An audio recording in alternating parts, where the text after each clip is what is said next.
Arriva il professore, tutti a posto! Beh, questa era una frase che quando andavo a scuola dicevo spesso. Sì, io facevo da vedetta alla classe e cercavo di proteggere i miei compagni, anche se spesso, ahimè, mi beccavano subito.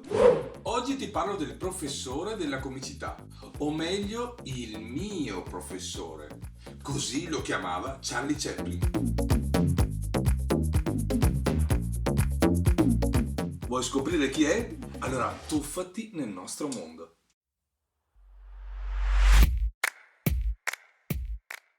Ciao, io sono Dandy Danno e faccio il comico visuale. Cos'è? Se già non ci conosci, allora devi sapere che la comicità visuale è far ridere senza l'uso della parola. Quello che nei primi del Novecento era una rivoluzione e oggi è una novità. Strano il tempo. Oggi ti parlo del professore della comicità. Ti presento i suoi occhi. Gli occhi di Max Linder. Il pioniere che ha aperto la strada a tutti i grandi comici.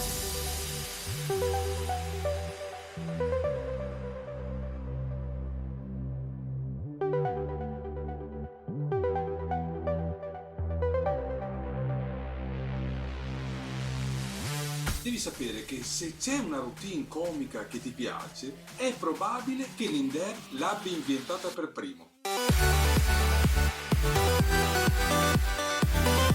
Anche se oggi non è conosciuto come Buster Keaton o Charlie Chaplin, Linder condivide la loro quella sensazione di immortalità. A prima vista sembra essere un classico attore, vero? Ma poi ci sono quegli occhi grandi, quegli occhi che potrebbero appartenere solamente ad un comico.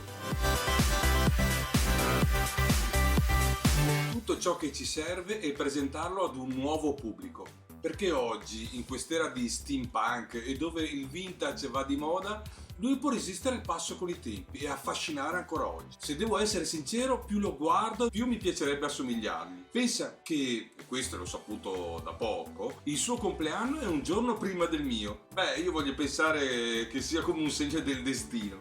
Certo, non voglio assomigliargli nella chiusura della sua vita sicuramente. Perché? Perché nel 1925 Max Linder, ammalato per le ferite di guerra, impazzito per lo stress post-traumatico e sempre più trascurato dal pubblico, morì in maniera molto delicata, direi che morì per mano sua. È stata una fine molto triste per un uomo molto divertente. Linder forse merita più credito di qualsiasi altro. Le sue situazioni farsesche, le gag surreali e l'umorismo tenero e malinconico. Lui era completamente diverso da qualsiasi cosa fosse stata prima.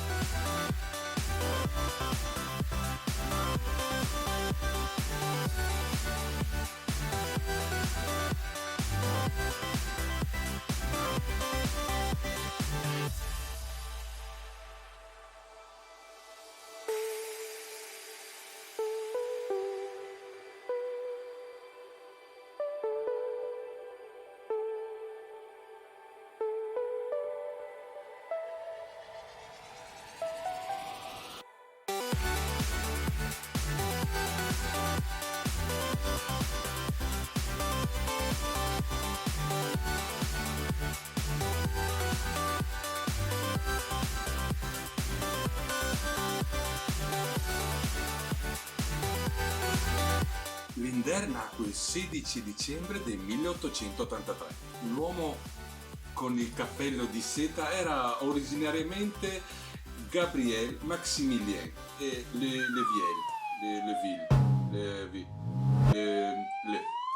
figlio di ricchi proprietari di vigneti nella regione francese di Bordeaux.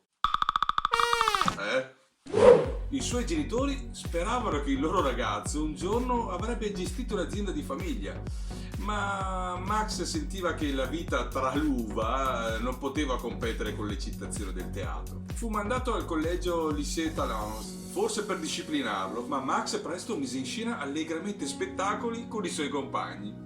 Max cominciò a vincere premi per il teatro e la comicità, diventando un attore stipendiato dal Bordeaux Théâtre des Arts, lavorando in vari poi teatri regionali. I suoi genitori non erano molto contenti di tutto questo. Il loro figlio, un attore? Pensa che suo padre proibì a Max di usare il nome di vabbè. Si sentiva umiliato dall'idea del figlio, non sapeva all'epoca che questo personaggio sarebbe entrato nella storia. Max decise di adottare il nome di Max Lacerda. Un giorno, però, Lindner vide questa insegna su un'insegna di un negozio di scarpe. Pazzesco! Il nome era perfetto, Max Lindner. La sua carriera cominciò intorno al 1905 e iniziò a recitare per Pathé Frères, una compagnia cinematografica di prim'ordine che stava rapidamente scalando il successo nel giovane mondo del cinema. All'inizio le sue parti erano piccole. Si pensa che il suo primo ruolo importante sia stato in La Première Sortie du Collégien 1905. Quando il comico di Pathé, René Grehan, lasciò la compagnia, Max prese il suo posto. Era il ruolo di un comico gentiluomo ben vestito, ma qui lui ha cominciato a coltivare un personaggio perfettamente curato, vestito a festa, però che combina un sacco di guai, lasciandosi trasportare dal proprio entusiasmo. Quanto lo capisco. Nel corso di centinaia di apparizioni cinematografiche, dal 1905 al 1925, molte delle quali lui stesso ha diretto, Lindner sviluppa un suo stile personalissimo di comicità. Pathé dunque decide di presentare Lindner come una star, a cominciare dal breve cortometraggio Max Want to Skate del 1907. Seguì una serie di episodi di cortometraggi, sempre con il nome Max, e c'era Max sventa la polizia, Max fa il bagno, eccetera eccetera.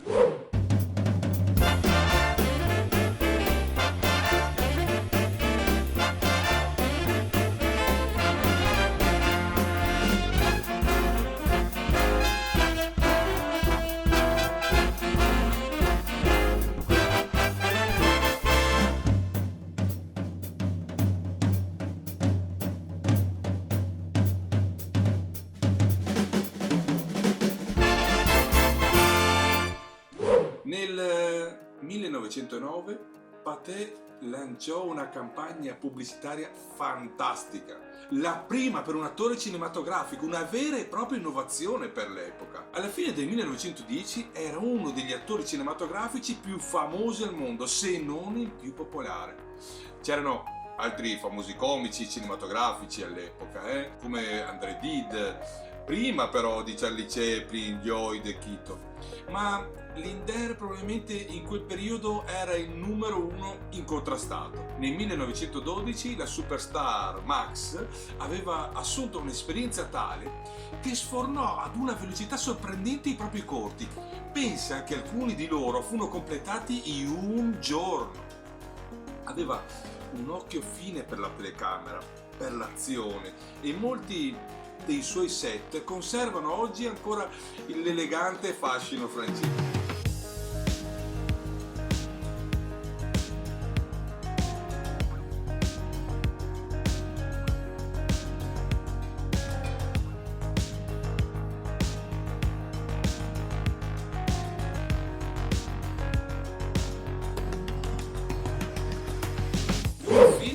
Poteva tentare di diventare un pugile e finire sul ring con i pattini a rotelle. In un altro potrebbe prendere parte a un duello a cavallo in un salotto. Lindner non usava però il trucco evidente o i baffi finti o i vestiti divertenti. Il suo umorismo era qualcos'altro. Derivava proprio dalla sua energia, dal tempo comico eccezionale, dalle sue abilità fisiche sì, ma soprattutto della sua mimica facciale, specialmente quegli occhi.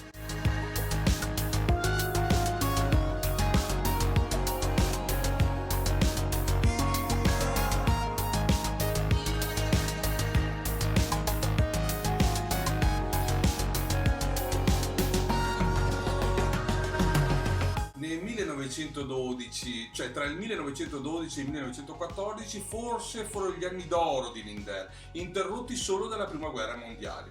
Sì, perché tentò patriotticamente di arruolarsi nell'esercito, ma fu dichiarato fisicamente inadatto. Non contento, divenne un corriere in prima linea e rimase ferito durante il suo dovere. La guerra ha segnato il destino di questo uomo. Nel 1916 lo studio Sanai negli Stati Uniti invitò Lindner ad apparire nei loro cortometraggi. Lui accettò subito e realizzò il primo nel 1917, seguito da Max Want a Divorce e Max and His Taxi. Purtroppo i film non ebbero molto successo e così Lindner ritornò in Europa, ma non prima di aver stretto amicizia con la nuova star del cinema, Charlie Chaplin.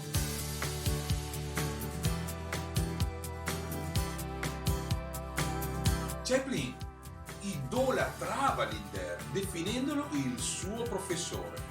Comunque ha dimostrato un'abilità tagliente per le gag ed era estremamente innovativo. In un'intervista del 1917 diceva: preferisco la comicità sottile, il tocco artistico, ma è un errore dire che non uso la slapstick. Non ne faccio abuso, non la forzo, ma la uso quando viene naturale. Lindner capì che solo un uomo perfetto poteva essere veramente inadeguato.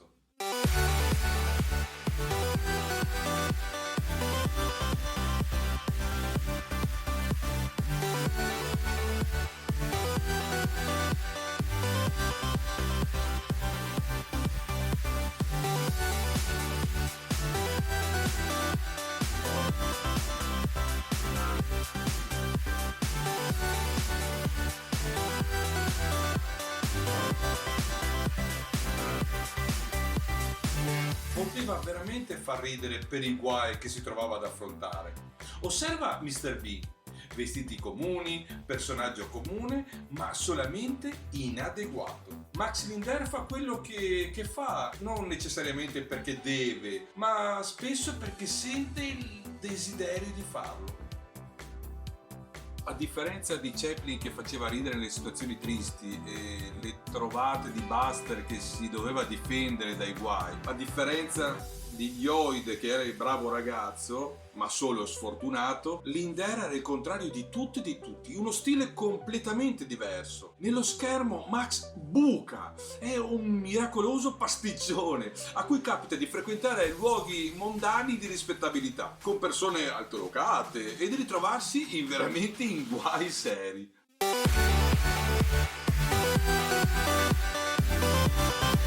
Lui è il ponte per la modernità tra il gentiluomo del XIX secolo e i divi del XX secolo, e la sua vita imitava l'arte.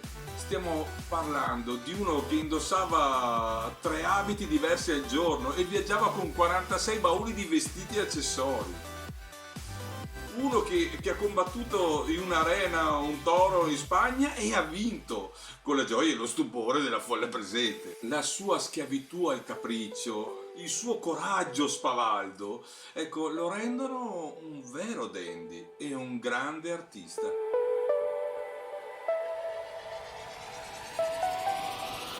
L'uomo che avrebbe potuto evitare il servizio militare, ma si è offerto volontario per il suo paese durante la Prima Guerra Mondiale. È un uomo che è stato praticamente fatto saltare in aria prima di accettare il suo congedo. Era proprio straordinario Max Lindner. Pensa che è stato anche uno dei primi comici ad esplorare l'umorismo nel sogno, la possibilità di ricrearlo attraverso il montaggio. Max Asthmatique 1915. Il nostro Max soggiorna sulle Alpi e decide di andare a sciare. Una volta arrivato in cima alle piste, scende a tutta velocità con tale rapidità che sbanda sulle cime delle montagne e poi sull'oceano, poi sui tetti di Parigi, solo per svegliarsi nel suo letto. Pazzesco, dai! Stiamo parlando degli inizi del Novecento e adesso chi lo fa ora sembra abbia inventato un modo di essere originale. Gli sfondi con i trucchi e il montaggio di Méliès mentre Max vola con gli sci anticipa il montaggio di Buster Keaton in Sherlock Jr. Anche se i grandi comici muti post Lindner sono stati dei pionieri a pieno titolo, devono un debito di gag e matematica comica nei confronti di questo grande artista. In questi anni Max apre un teatro, il Cinemax Lindner, che esiste ancora oggi, anche se l'edificio è diverso, ma gli ingaggi per lui erano sempre minimi in Francia. Decise dunque di tornare negli Stati Uniti per riprovarci. Durante il suo secondo giro negli Stati Uniti, Lindner realizzò quelli che molti considerano il suo film più divertente, Seven Years Bad Luck, 1921, contenente la famosa routine allo specchio. Presente? Ecco, anni prima che i fratelli Marx la usassero e diventasse così popolare da essere ora una classica routine comica da clown del circo.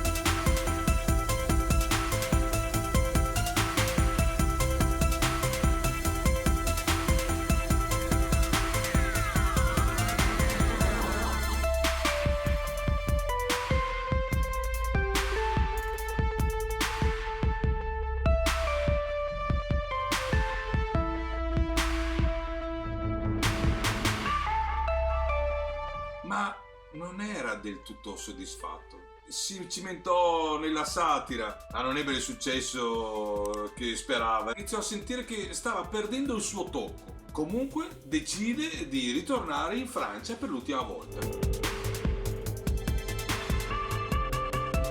È apparso solo in altri 3 film. Il disturbo da stress post-traumatico peggiorava da anni. Verso la metà degli anni 20 la depressione prese il sopravvento. Il suo viso sembra sempre più segnato e smunto. Lindner nel frattempo sposa la 18enne Elaine Peters nel 1923, il suo unico matrimonio, e subito dopo ebbe una figlia, Maud, ma la sua crescente instabilità, la sua gelosia portò Lindner ad un tragico destino. Era il 31 ottobre del 1925 e dopo aver assistito a un'esibizione di Quo Vadis a Parigi, la coppia tornò in albergo e pose fine alla propria vita. Finali tragici che tendono a mettere in ombra i talenti delle star, ma la storia di Lindner ha avuto un altro scherzo del destino, forse un poco di grazia. In che modo? Con sua figlia. Maud aveva solo 1 anno e mezzo e quando i suoi genitori morirono fu cresciuta dalla nonna e non sapeva nulla dei suoi genitori fino all'età di 10 anni. All'età di 20 anni Maud vide per la prima volta uno dei film di suo padre. Anche se non provava sentimenti affettuosi verso il padre che la lasciò e portò con sé sua madre, sentì il bisogno di preservare e conoscere l'artista che c'era dentro di lui. Grazie alla sua dedizione per tantissimi anni oggi gli affascinanti film di Max Lindner sopravvivono grazie a lei. Sono lì per essere studiati ancora oggi. È passato più di un secolo da quando Max è apparso per la prima volta davanti alla telecamera, ma la sua personalità, le sue gag sono più fresche che mai. È un'ispirazione per noi e per le nuove generazioni di comici. Ci fa capire che studiando i nostri predecessori ci accorgiamo che molte routine sono state solamente copiate o ispirate. Penso quello che vediamo ora non sono mai delle routine completamente originali. Se non ci fosse stato quel periodo, sicuramente oggi non rideremo di tantissime cose. Probabilmente il nostro senso dell'umor sarebbe molto più povero. Spero che Lindner rimarrà nella tua memoria, come rimane nella mia, e che ti informi un po' di lui, dei suoi film, della sua essenza, della sua comicità rivoluzionaria, per dar merito al professore, all'uomo che ha ispirato il più grande di tutti i tempi, Charlie Chaplin. Caspita, lui è stato l'ispiratore del più grande. Cosa volere di più da se stessi?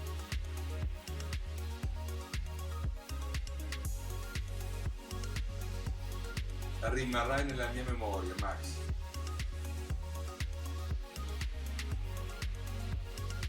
Spero che questo comico ti abbia fatto vibrare, e la sua storia anche emozionale. Grazie per avermi seguito fino a qui, e io ti aspetto al prossimo video. Un altro tuffo insieme? Allora iscriviti. Ciao!